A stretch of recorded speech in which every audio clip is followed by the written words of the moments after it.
My name is Veronique. My name is Laurent Mazurek. We're both teachers and we live together in East Vancouver. We had just finished celebrating Christmas holidays. We were coming back Boxing Day. I am driving and I'm looking at her. She basically started convulsing and sort of shaking back and forth. I knew right away that this was a grand mal seizure. I decided to push my hazard lights button, fly as quickly as I can across town to the hospital. I pull right into the ER department. They wheeled a gurney out right away. The doctor had her sit up and try to swing her legs over the feet of the bed. And when she was attempting this, it triggered another grand mal seizure, an even more serious one. Then they began a medically induced coma at this point. When she was initially taken to the emergency department, the seizures were recognized, but the underlying cause for the seizures wasn't apparent. The investigations that she had pointed to a specific type of blood vessel malformation in the frontal part of the brain on the right-hand side. So we were hopeful that by removing that area surgically, her seizures would stop.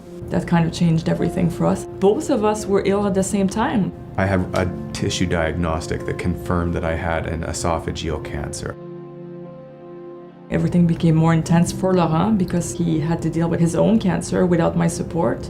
On the day of the surgery, actually, unfortunately, it happened to line up on my 3rd week of chemo and radiation, so I was being hooked up to the chemo drip as my phone rings.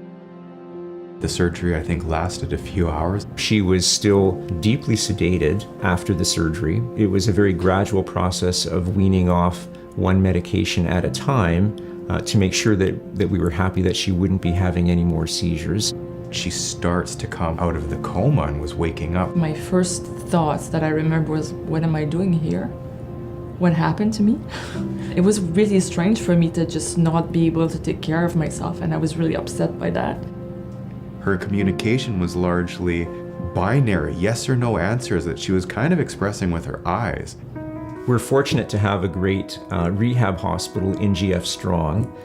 For patients to go there and be able to interact and participate for an hour or several hours a day of fairly intensive therapy. One of the first tests that I got when I went there was going upstairs. You know, you want me to go walk upstairs? It's like I can barely stand up. And then afterwards, there was like just slowly walking, you know, how long does it take you to go from point A to point B? It's been a gradual but definite progression in terms of her recovery in all capacities. It was more like later on when I started really recuperating and trying to get back to normal life that it was more like a bit of a shock. Finding out that I could really have died, like you were really lucky to make it through. It's something that was just kind of a shock.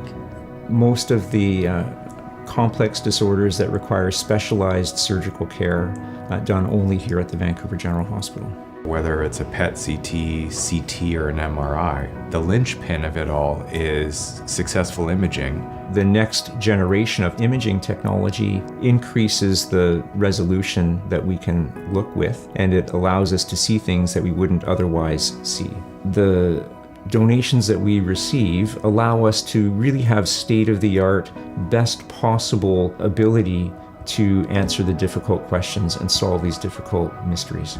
The level of care given by this hospital was superb and basically surpassed my wildest hopes and expectations. It's priceless to be able to receive the care that you need when you get ill. Dr. Redekop knew right away what was my issue, and then they knew what needed to be done. I just want to tell them, if they're listening, that I am so grateful for the fact that you gave her round-the-clock care, you were there for her, you made sure she didn't die.